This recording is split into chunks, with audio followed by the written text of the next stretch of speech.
So, hello guys, what's up? It's me again, si Mima Alicia nyo at nagbabalik ulit para sa ating panibagong video. So, ngayon nga po guys, pag-usapan natin itong kawalan po ng GMRC, Good Manners and Right Conduct ng ating Vice President and DepEd Secretary na si Sara Duterte. Hindi na nga po guys sumunod sa protocol ng bastos pa. So ngayon nga po guys, alam nyo naman po no, na ang ating presidente ay nandoon na po kahapon pa sa Washington DC para umattend ng trilateral meeting with US, Japan, and also our country which is yung Philippines. So bago po umalis ng bansa, itong si President Marcos, meron po siyang tinatawag na pre-departure speech.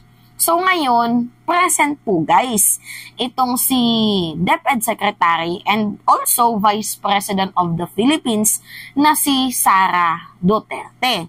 Present po siya guys, pero ito yung kanyang ginawa. Panoodin nyo to ha, panoodin nyo. Wait lang. Yan, nakikita nyo si Sara, diba? Umalis agad. Kita nyo?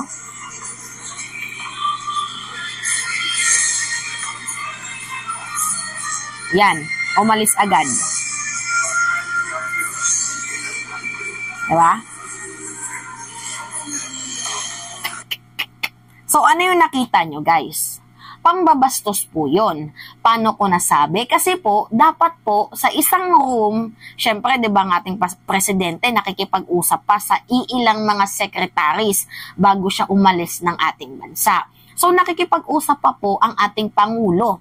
Ang problema po dito, guys, naunang umalis na itong si Vice President and DepEd Secretary Sara Duterte, which is yung protocol po, guys, mauunang umalis sa isang room ang presidente at susundan siya ng ilang mga gabinete. Ang problema dito guys, mataas kasi ang ihi ni Inday. Hindi ko alam kung nagsiselos ba siya kasi dati solo niya. 'Di ba yung pagiging caretaker ng bansa, tapos ngayon naging tatlo na sila. Anyway, bago tayo mag-jump sa topic na yan, ito guys no, lilinawin ko lang sa inyo.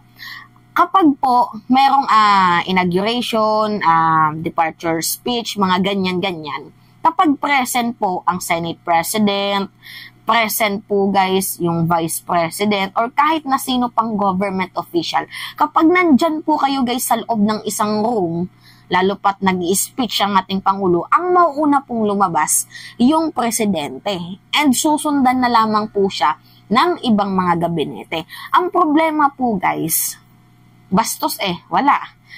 Diba? Si no comment ng bastos. So, nauna pa siyang umalis kaysa sa ating presidente. So, ngayon, ano yung basa ko dito, mga minamahal? Basically, para sa akin, it's either nagtatampo siya, guys, dito sa ating Pangulo or talagang may galit din. Kasi una, 'di ba, gustong pagpaliwanagin ni President Marcos bago po umalis ang ating presidente nung tinanong siya sa ambush interview. Bago umalis ang ating presidente, tinanong po ng mga reporters kung ano yung thought ni PBBM dito sa gentleman's agreement.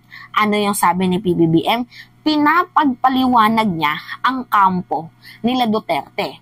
Whether yung nangyaring agreement ba is personal, 'di ba? Hindi kasi malaman ng ating presidente guys kung yung agreement na ginawa ng mga Duterte kung personal ba yan or official. Gusto niyang magkaroon ng kalinawan kasi wala po guys sa record nila yung sinasabing gentleman's agreement na yan. So pag gentleman's agreement, on the record po yan. Ang problema, wala po sa record. So that tinatawag ito ni PBBM na secret agreement.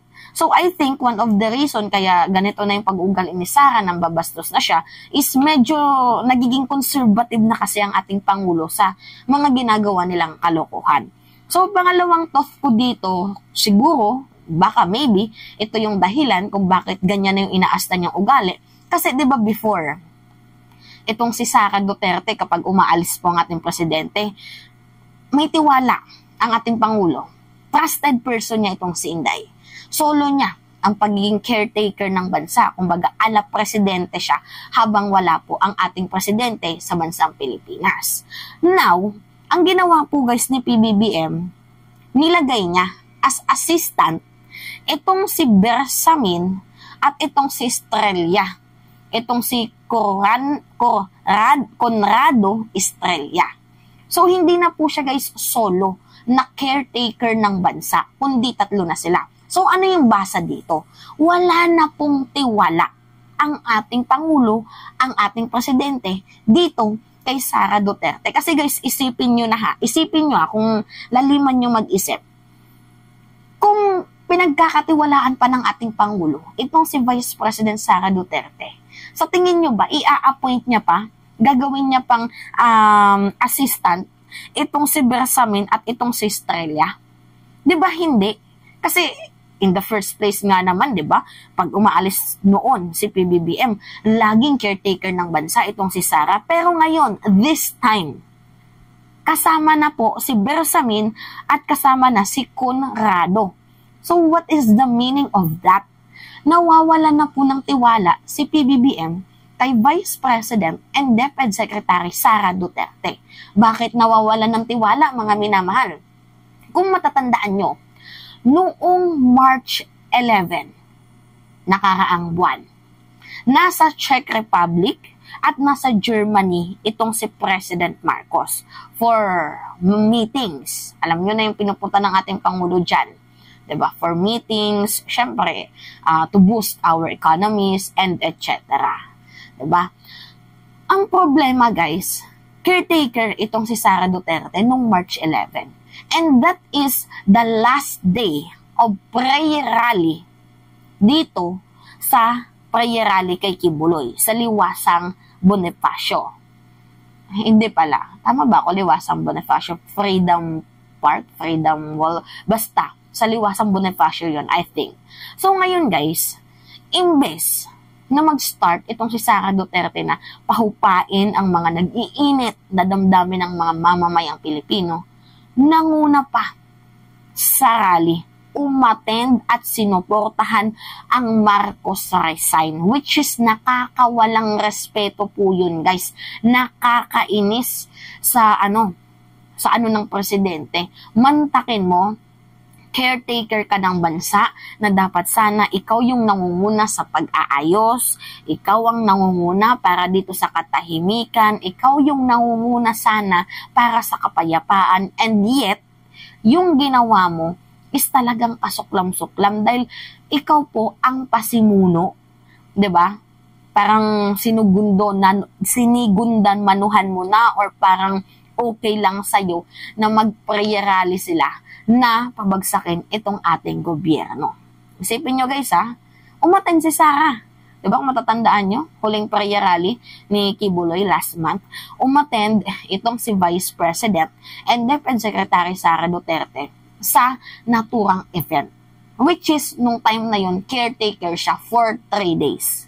So ngayon nga po guys, nag-appoint nga. Hindi naman nag-appoint, nilagay niya itong si Bersamin, nilagay niya itong si Conrado para maging assistant ni Sara Duterte, para may mata guys ang ating presidente sa ginagawa ng vice-presidente. So ngayon, ano yung dito? Ano yung mapapasok sa isip ng mga mamamayang Pilipino? Basically, makapal na yung mukha ni Sara Duterte. Kumbaga, oy Sara, nag-appoint na, naglagay na ng 2 assistant mo, minamanmanan ka na. Basically, wala lang tiwala sa iyong Pangulo kasi dinagdagan ka na, hindi ka na solo. Yan po guys ang nagiging muka. Actually, mapapansin naman yan ni Sara Duterte.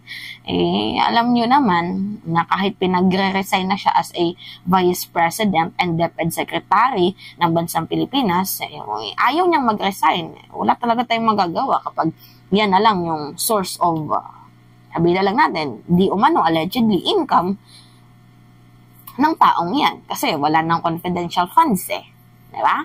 Malaki yung budget sa DepEd, so talagang hindi yan may iiwanan. So ngayon nga po guys, yan po ang nangyari sa pre-departure speech ni President Marcos na nambastos, hindi sumunod sa protocol, at walang modo. Itong si Vice President and as well as Deputy Secretary ng Bansang Pilipinas. Gets nyo? Anyway, yun lamang ho guys, at that's me again. Good morning nga pala sa inyong lahat. Ingat po mga minamahal.